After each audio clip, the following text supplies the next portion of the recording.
The text came on a Tuesday morning while I was reviewing quarterly reports in my office. Need to talk.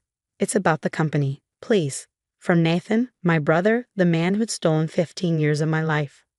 I stared at the message, a bitter smile playing at my lips.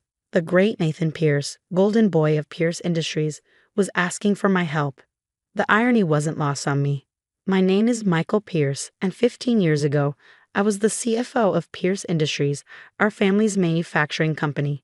Dad had built it from nothing, turning a small factory into a multi-million-dollar enterprise.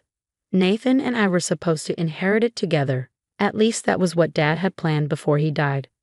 I still remember that day in the boardroom, just 3 months after Dad's funeral. I was reviewing the quarterly financials when the police walked in. They had evidence, they said, of massive fraud, forged documents, falsified records, millions siphoned into offshore accounts. All traced back to me. I knew immediately who was behind it. Nathan had always been jealous of my close relationship with Dad, of how naturally business came to me. While I spent weekends learning the company's operations, he was out partying, burning through his trust fund. But he was clever. I had to give him that. He'd spent months setting me up, fabricating evidence, laying the groundwork for my downfall. The trial was quick. The evidence was overwhelming, all perfectly crafted to point to me. Nathan testified against me, his performance Oscar-worthy as he described his shock and disappointment at discovering his own brother's betrayal. I watched from the defendant's table as he shed tears for the jury, describing how I'd betrayed not just the company, but our father's legacy. The jury took less than 2 days to convict me. 15 years for fraud and embezzlement. As they led me away in handcuffs, Nathan caught my eye and had the audacity to look sad, like this was somehow hurting him more than me. Prison changes you. The first year, I was angry. At Nathan, at the justice system, at myself for not seeing it coming. But then something shifted. I started thinking clearly for the first time. If I wanted revenge, real revenge, I needed to be smarter than Nathan. I needed to play the long game. So I studied. I took every business course available through the prison education program. I read everything I could get my hands on about corporate law, modern manufacturing, emerging technologies. I made connections with other inmates, learning from their mistakes and their successes. Most importantly, I started planning. What Nathan didn't know was that I wasn't completely alone. Maria, my old assistant at Pierce Industries, never believed I was guilty. She visited me regularly, keeping me updated on the company's operations. Through her, I learned how Nathan was running our father's legacy into the ground. He's making terrible decisions, Michael, she told me during one visit. He's ignoring maintenance on the manufacturing equipment, taking out high-interest loans to cover his personal expenses. The board is getting nervous. I listened, taking mental notes of every mistake, every weakness. Nathan was doing exactly what I expected, treating the company like his personal piggy bank, just like he'd done with his trust fund. When I was released 3 months ago, I didn't immediately contact Nathan. Instead, I reached out to old industry contacts, calling in favors, gathering intelligence. I learned that Pierce Industries was in trouble, big trouble. Nathan had borrowed heavily against the company's assets. The equipment was outdated, and their market share was shrinking. I also discovered something Nathan didn't know. Dad had set up a small, separate corporation in my name before he died. It wasn't worth much then, just a few patents and some real estate. But over the 15 years I was away, managed by a trusted family friend, it had grown. Now it was worth more than Pierce Industries. I moved quietly, building relationships with Pierce Industries' biggest clients, learning about their dissatisfaction with Nathan's leadership. I hired away key employees who were fed up with his mismanagement, all while staying in the shadows, letting Nathan dig himself deeper into trouble. Now, sitting in my office at MP Enterprises, my new company, I read his text again. Nathan Pierce, the brother who'd sent me to prison, was asking for help. The timing couldn't have been more perfect. I typed back, "Coffee tomorrow? 10 a.m. at Carlton's." His response was immediate, "Yes, thank you, I'll be there." I set down my phone, looking out over the city skyline. Carlton's was where Dad used to take us for breakfast when we were kids, where he taught us about business and responsibility. Nathan probably thought choosing that location would appeal to my sentimentality. What he didn't know was that I'd chosen it for a different reason.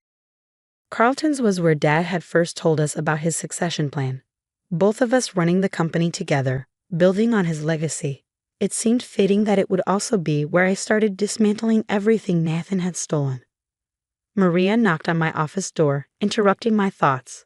"The lawyer sent over the documents you requested," she said, placing a thick folder on my desk. "Everything's ready whenever you want to move forward."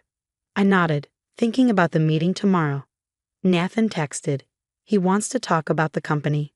Maria's expression hardened. She'd never forgiven Nathan for what he'd done to me. "Are you sure about this, Michael? After everything he did?" "I'm sure," I said, opening the folder. Inside were documents showing just how close Pierce Industries was to collapse. Reports on failing equipment, unhappy clients, mounting debt. Nathan had done exactly what I predicted. He'd destroyed everything Dad had built. 15 years is a long time to plan something, I continued, a small smile playing at my lips. "Trust me, I know exactly what I'm doing." I closed the folder and stood up, walking to the window. The Pierce Industries building was visible in the distance, its once proud logo now faded and worn. Tomorrow I would sit across from Nathan and listen to him beg for help. And then I would begin the endgame I'd been planning for 15 years. Dad always said revenge was a poor business strategy. But then again, Dad never spent 15 years in prison because of his own brother's betrayal. Carlton's hadn't changed much in 15 years. The same dark wood paneling, the same leather booths, even the same elderly waitress, Margaret, who'd served us countless times during those breakfast meetings with Dad. I arrived early, choosing the corner booth where we used to sit. Margaret recognized me immediately, her eyes widening in surprise. "Michael Pierce," she said, setting down a cup of black coffee. She still remembered how I took it. "It's been a long time." I smiled. "Too long, Margaret. How's the chocolate chip pancakes these days?"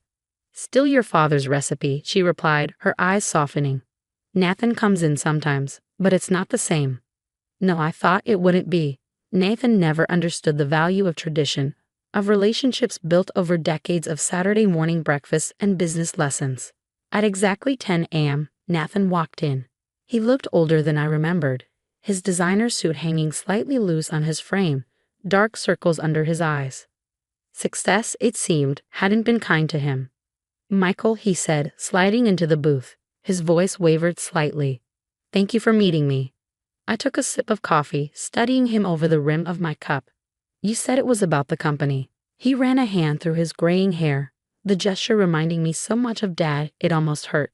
"Yes. Look, I know things between us are complicated." Complicated. I let out a short laugh. That's an interesting way to describe framing your brother for fraud and sending him to prison for 15 years. Nathan flinched but pressed on. "I made mistakes. Terrible mistakes. But right now, I need your help. The company, Dad's company, it's in trouble." "I know," I said calmly. His eyes snapped up to meet mine. "Did you think I wouldn't keep track of things while I was away?" "How much do you know?" "Everything, Nathan. The neglected equipment maintenance, the high interest loans, the declining market share. You've run Dad's legacy into the ground." He slumped in his seat. "The board is threatening to remove me. Our biggest client, Maxwell Manufacturing, is threatening to pull their contract. If that happens," he trailed off. But I knew what he wasn't saying. If Maxwell pulled out, Pierce Industries would collapse. "And what exactly do you expect me to do about it?" "I heard about your new company," he said. "MP Enterprises. You've been doing well for yourself." I smiled. Of course he'd looked into my business. "Very well. The board, they remember you. They remember how you used to run things. If you came back, took over the financial side again." He paused, swallowing hard. "We could be partners like Dad always wanted." The sheer audacity of his proposal almost made me laugh. Instead, I leaned forward. "Partners? Like we were supposed to be before you sent me to prison." "I was young," he said quickly, "stupid and jealous. Dad always favored you." "Dad favored hard work and competence." I cut him off. "Something you never understood." Margaret appeared with Nathan's coffee, giving us a moment's reprieve from the tension. After she left, Nathan spoke again, his voice quieter. "What do you want, Michael? Name your price. The company needs you." I pulled out my phone, scrolling through some documents before sliding it across the table. "These are the current financials for Pierce Industries. Your debt-to-equity ratio is dangerously high." Equipment failure rates are up 300% from last year. Employee turnover is at an all-time high. Nathan stared at the screen, his face paling. How did you get these?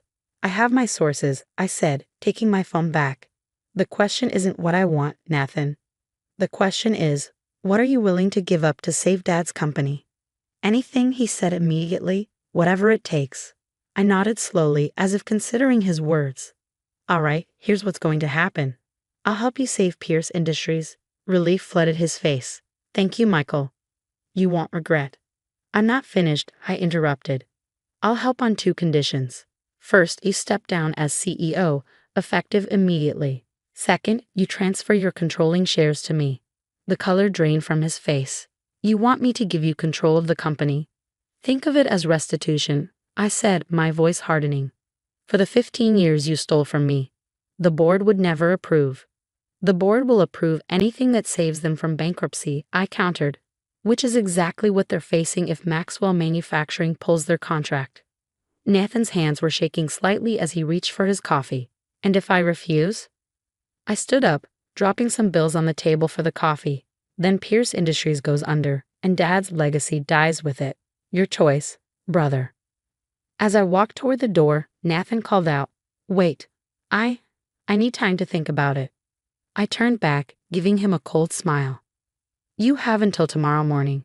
After that, my offer expires. Leaving him sitting there, looking broken in our father's favorite booth, I felt a mix of satisfaction and something else. Not quite pity, but perhaps understanding. Nathan had always been driven by fear. Fear of inadequacy, fear of failing to measure up to Dad's expectations. Now that fear had finally caught up with him.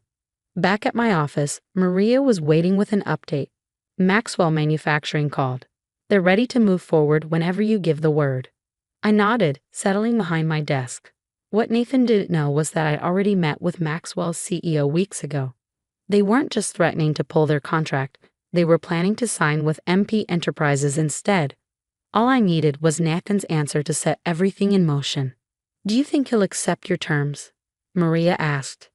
He doesn't have a choice, I replied, opening my laptop. Nathan's finally learning what I learned in prison. Sometimes your only option is to surrender. My phone buzzed with a text from Nathan. I'll do it. Whatever you want. Just help me save the company. I showed the message to Maria, who smiled grimly. Should I tell the lawyers to prepare the paperwork? Yes, I said, thinking about tomorrow. It's time for the prodigal son to come home. The next morning, Pierce Industries' boardroom was filled with tension. Nathan sat at one end of the long mahogany table, looking like he hadn't slept. The board members occupied their usual seats, their expressions a mix of curiosity and concern. They'd been summoned for an emergency meeting, but only Nathan knew why. I walked in exactly on time, Maria following with a stack of documents. The board members' reactions to my appearance ranged from shock to disbelief. Most of them had testified against me at my trial. Ladies and gentlemen, Nathan began, his voice rough. I've called this meeting to discuss the future of Pierce Industries. For the next hour, I laid out the company's situation in brutal detail.